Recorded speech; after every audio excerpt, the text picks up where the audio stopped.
Oopsie daisy. Oopsie daisy, D-Row. Leading the league in information, JP Morosi back with us to talk about last year's Hall of Fame ballot results. This is the final totals for a bunch of players that got real close and some of whom didn't get very close. But in the case of the guys at the top, especially Todd Helton, who was so close to the required 75%. Wagner, I thought he was getting in last year, too. Man, it was close. Bobby Abreu, 15%. I played with Bobby Abreu at Caracas. It's a great story, D-Row. Let's go to JP Morosi with more on this group and the guys at the top specifically. Let's start with Todd Helton, JP. Came awfully close last year. Good morning yet again. I do believe this is the year for Todd Helton to earn admission to Cooperstown. You look at the early ballot tracking by Ryan Thibodeau, does such a great job to follow all the ballots that have come in, and his numbers are trending in a very good direction, and they should. I realize a lot of people talk about the Coors Field bump.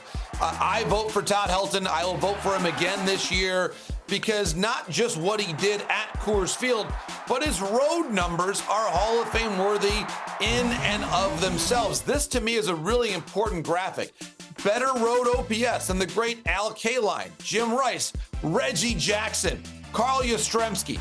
He was not just a Coors Field product. And I also think it's important to acknowledge at times the challenge that offensive players would go through when they would leave Coors Field, the effect that it has on your body, the ability to play every day, the demands of playing at altitude for 81 times a year. This was not easy. And so, yes, the hitting environment there is great, always has been, always will be, but there was a toll to be paid. And when you think about what Dan O'Dowd and others have said about the career of Todd Helton, for me, it is clear he belongs in Cooperstown, and I think he will get there to join Jim Leyland in this year's Hall of Fame class. Yeah, now, hey, JP, let me just cut you off right there because I know you got other guys to profile. I just want to add this, that we as fans, not only is the Coors Field thing bothersome, and that board you had is really terrific, showing that Helton's road OPS was greater than that of some notable Hall of Famers.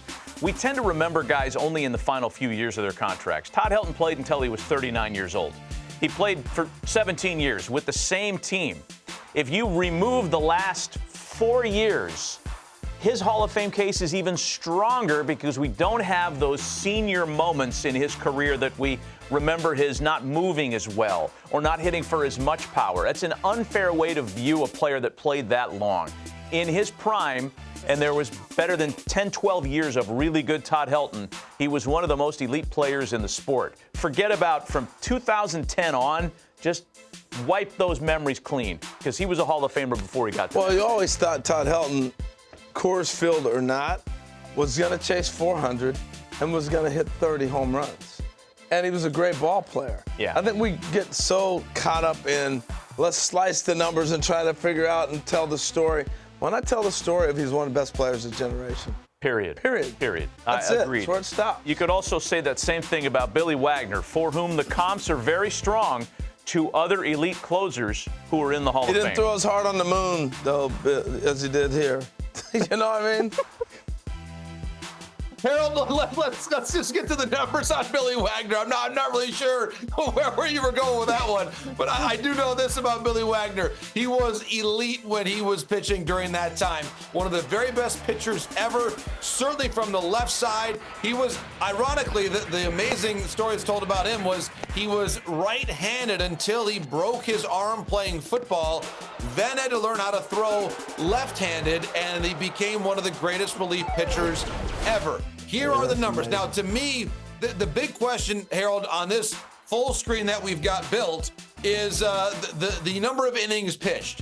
And it would be one of the lowest totals ever for a pitcher in the Hall of Fame, and yet the dominance is unquestioned. And to Matty's point, if he wanted to extend his time in Major League Baseball to accumulate more, he certainly could have. His final year that he pitched, where he finished up with the Braves, was dominant, along with the young Craig Kimbrell, by the way, in that same bullpen. What a great bullpen that was in Bobby Cox's final season back in 2010. So for me, one of the very best I have seen as a relief pitcher. Wagner belongs in the Hall. He'll have my vote. Now, one more name I want to get to before I throw it back to you. Andruw Jones. We talk about the same idea that you mentioned with Helton in terms of extending the career out. Andruw Jones, the first 10 years of his career, was a no-doubt lock Hall of Famer. there was the coda to his career, if you will. The denouement was maybe not as dominant as it had been during the peak of his career, but all the Gold Gloves, all the home runs for a historically significant Atlanta Braves team. Look at the highest defensive wins above replacement in the entire modern era. There he is, playing one of the marquee positions in our sport. By the way, I would also argue Keith Hernandez, when you think about it, where he sits on this graphic, he probably belongs in the Hall of Fame too. But Andruw Jones, he is advancing. I'm not sure if he's trending to get in this year, but gentlemen, it is my belief that resolutely Andruw Jones is a Hall of Famer. I'm with you on that. I know a lot of people arguing it, but I got to go. If we're going to sit here and talk about Bonds and Clemens and say their first 10 years had them Hall of Famers, that's what everybody tries to frame, then Andruw Jones' first 10 years are stellar.